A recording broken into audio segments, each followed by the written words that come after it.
Começa agora o podcast Contra a Regra. Estamos de volta para mais um podcast Contra a Regra, chegando para mais um episódio. E, claro, não poderia ser diferente, dessa vez discutindo os últimos acontecimentos que têm mobilizado toda a comunidade internacional. O principal assunto do mundo, comigo, Alessandro de Lorenzo, sempre Felipe Strasser. Tudo bem, Felipe? Bom, Alessandro, um abraço para o Gustavo, bom dia, boa tarde, boa noite a todos que nos ouvem, e hoje, sem muita firula, que nós temos um grande programa. E o Gustavo Chagas, direto de São Paulo, mais uma vez nos fazendo companhia. Fala, Gustavo. Oi, Alessandro, Felipe, pessoal que nos acompanha cada semana. O noticiário internacional, de vez em quando, nos apronta algumas surpresas, né? E a gente tem que estar sempre de olho aí no que acontece no mundo. E para manter a nossa tradição aqui no Contra a Regra, a gente está sempre atento, inclusive aos acontecimentos mais repentinos, né? Então vamos lá para mais um programa, contando aí com a companhia de todo mundo. Eu sei que nosso público adora bastidores, então vai muito rapidamente. A gente estava com o programa pronto já. E a gente ia falar de um assunto muito próximo desse, que no fim a gente vai acabar comentando de qualquer forma, que é a aproximação histórica entre Israel e Arábia Saudita, quando, no dia 7 de outubro, sábado, a gente acordou com a informação do ataque do grupo terrorista Hamas contra Israel, e claro, isso mudou completamente nossos planos. Então, programa feito do zero para tratar desse assunto. Bom, imagino que todos já tenham visto, a situação muda, claro, a cada dia, muitas informações ainda novas chegando, mas já são centenas de pessoas, maioria civis israelenses mortas nesse ataque, dezenas feitas de refém, um ataque que surpreendeu Israel, ninguém imaginava que o Hamas pudesse lançar uma ofensiva dessa forma. Em resposta, Israel vem bombardeando alvos na faixa de Gaza, também deixou já centenas de civis mortos, já ordenou um cerco total da região. Essas são as últimas informações. Claro que dependendo de quando você estiver ouvindo, acompanhando esse programa, muitas outras coisas já terão acontecido, mas basicamente essas as principais informações. E para discutir os impactos desses últimos acontecimentos, a gente convidou a Karina Calandrin, assessora acadêmica do Instituto Brasil-Israel, ela é doutora em Relações Internacionais, também pesquisadora da USP, vai nos ajudar a entender o que acontece a partir de agora. E, professora, agradecendo sua participação por aqui, começo lhe perguntando sobre o Hamas, esse grupo que surpreendeu o mundo ao realizar esse ataque. Como foi possível a realização de um ataque tão abrangente e ele conta com apoio, de fato, de alguma outra organização no país? O Hamas ele é um grupo que surge no final dos anos 80 como um grupo que estava presente dentro dos territórios palestinos, em Gaza especificamente, e que representaria o povo palestino contra a ocupação israelense, né? O Hamas ele vai surgir dentro do contexto da primeira intifada, considerando que na época o grupo, a Organização para a Libertação da Palestina, que era o grupo que existia na época que representava o povo palestino, estava com o seu quartel-general, vamos dizer assim, os seus headquarters, na Tunísia. Então eles não estavam presentes nos territórios palestinos. A primeira intifada, inclusive, pegou a OLP de surpresa. E o Hamas ganha, né, força exatamente com isso. Né, exatamente com essa posição diferenciada de estar, né, dentro dos territórios palestinos. Né. O Hamas, ele hoje está vinculado à Irmandade Muçulmana, né, então ele está vinculado ao movimento da Irmandade Muçulmana, que é financiado pelo Irã. Né. Então, essa situação que a gente tem, né, o Hamas sendo financiado pelo Irã majoritariamente. Professora, a crise interna que vive Israel, né, inclusive com alguns militares da reserva, né, ameaçando a de realizar algumas atividades, de responder alguns chamados, pode ter facilitado a realização desse ataque? A crise que Israel vive, com certeza, foi um fator que prejudicou o país no contexto, possibilitando eles receberem, né, esse ataque. Então, é uma situação que deixou Israel ainda mais vulnerável, e o Hamas sabia disso, né? Então, foi um ataque bem pensado, orquestrado pelo Hamas, nesse sentido. Isso é evidente. Nos últimos anos, inclusive, a gente viu que o Benjamin Netanyahu não teve uma vida fácil na política, deixou de ser primeiro-ministro por um período, hoje mas muito questionado internamente, e agora com a declaração de guerra e com uma ideia de união nacional para enfrentar o Hamas. Como fica ele? Como fica o poder de Netanyahu para os israelenses? Ele se fortalece, ele perde poder, e até cito, professor, a situação do jornal, né, o principal jornal israelense, criticando muito Netanyahu. Como fica a imagem dele interna? Ele se fortalece, ele se prejudica? Enfim, como é que a gente pode analisar essa questão? A princípio, eu imaginei que poderia, né? A princípio, eu imaginei que poderia. Mas, visto a resposta que o Netanyahu teve, né, em relação ao conflito, e visto o número de mortos que Israel teve, de civis, né, que foram mortos até o momento, eu vejo, na verdade, uma queda, né, de popularidade, o que já pesquisas prévias identificam, tá? Então, eu já vejo uma queda de popularidade grande de Netanyahu, porque era no aspecto de segurança que o Netanyahu se fortalecia. Era na segurança que Netanyahu conseguia abarcar, angariar mais votos, abarcar a opinião pública a seu favor. Então, mesmo que ele, porventura, cometesse erros em outras áreas, ele era visto como um nome forte no quesito de segurança. Então, diferente de outros partidos, de outras figuras dentro de Israel. Só que ele fracassa bem do aspecto de segurança. Então, não há possibilidade, eu vejo nesse momento, de um aumento da popularidade de Netanyahu. Pelo contrário, né, ele vai tentar encontrar culpados, eximindo a si mesmo e o seu governo de culpa, mas a realidade é que ele ele é responsável por essa falha de segurança, porque já indicam, né, e essa é uma tese que, inclusive, eu tenho por outros episódios na história israelense, de que o relatório, houve, né, relatórios, houve o indicativo de que algo poderia acontecer, mas o gabinete provavelmente não levou a sério essa possibilidade, né, o que expôs Israel e tornou Israel vulnerável a esse ataque. Bom, uma das coisas que chamou a atenção nesse ataque também é a data, né? Muito provavelmente escolhida a dedo pelo Hamas, acontece 50 anos depois da Guerra do Yom Kippur. Qual a importância dessa data também? Por que realizar um ataque num dia como esse? Então, realmente foi pensado isso, né? A data em si, né, inclui vários momentos importantes e caros ao povo judeu, e a Israel contando com esse aniversário de 50 anos do início da Guerra do Yom Kippur, que foi uma guerra em que Israel também foi pego de surpresa, né? No feriado mais sagrado para o povo judeu, que é o feriado de Yom Kippur, que é o Dia do Perdão, né? Então, isso demonstra, né, que a escolha da data não foi por acaso. Então, mais uma vez, Israel é pego de surpresa em um ataque desferido contra o Estado, né? Então, é uma situação que demonstra, né, o quanto essa data foi planejada. E, professora, eu pergunto sobre o Egito, que está na outra ponta ali, né, pertinho de Gaza, inclusive, né, com a fronteira, é um país diretamente atingido com essa questão. O Egito não se pronunciou, o Egito se pronunciou oficialmente, mas não apoiou o Hamas. Como fica a relação dos países islâmicos, né, com a forma com que eles lidam com Israel, com o Hamas, a partir desse episódio? Sim, isso inclusive não é novidade, né? Isso inclusive, isso já se dá pela própria forma como os acordos vêm sendo construídos ao longo da história entre Israel e os países árabes. O embargo que tanto falam de Gaza, ele só é possível porque há um apoio do Egito, né? Uma vez que Gaza também faz fronteira com o Egito. Não é só Israel que promove o bloqueio, Gaza é de Gaza, né?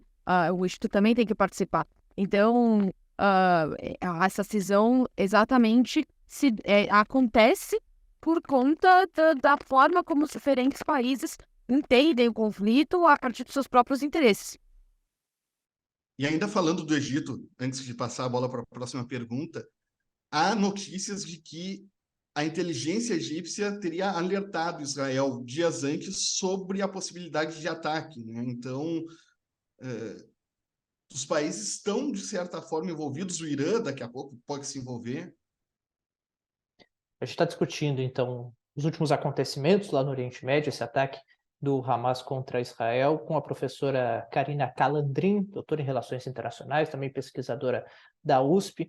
A gente falou um pouquinho de Arábia Saudita, falou de Egito, são países muçulmanos que, nos últimos anos, têm se aproximado de Israel. Não são só eles, houve os Tratados de Abraão, a aproximação de Israel com vários outros países árabes.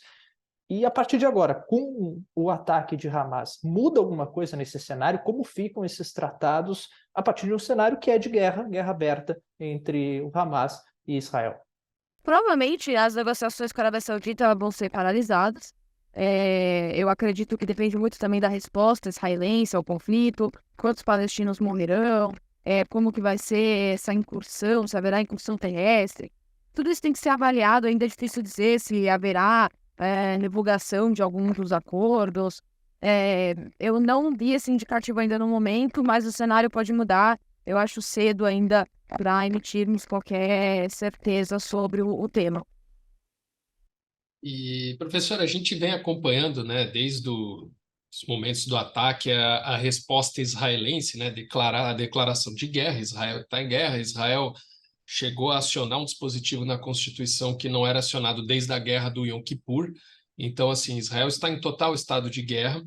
E a nossa pergunta é assim, qual é a expectativa deste ataque, né, do que já está acontecendo, porque a gente está vendo tudo acontecer, Israel já tá atacando via aérea, via mar, a expectativa de incursão terrestre, mas qual é o objetivo, né? O que a gente espera desse ataque israelense, né? O controle de territórios como a faixa de Gaza podem passar para Israel, e isso pode ter alguma repercussão ainda maior né, no Oriente Médio, porque a gente já está vendo até o Hezbollah entrando na jogada ali no norte de Israel. Então, qual é a expectativa dessa resposta israelense e o que pode vir a partir disso?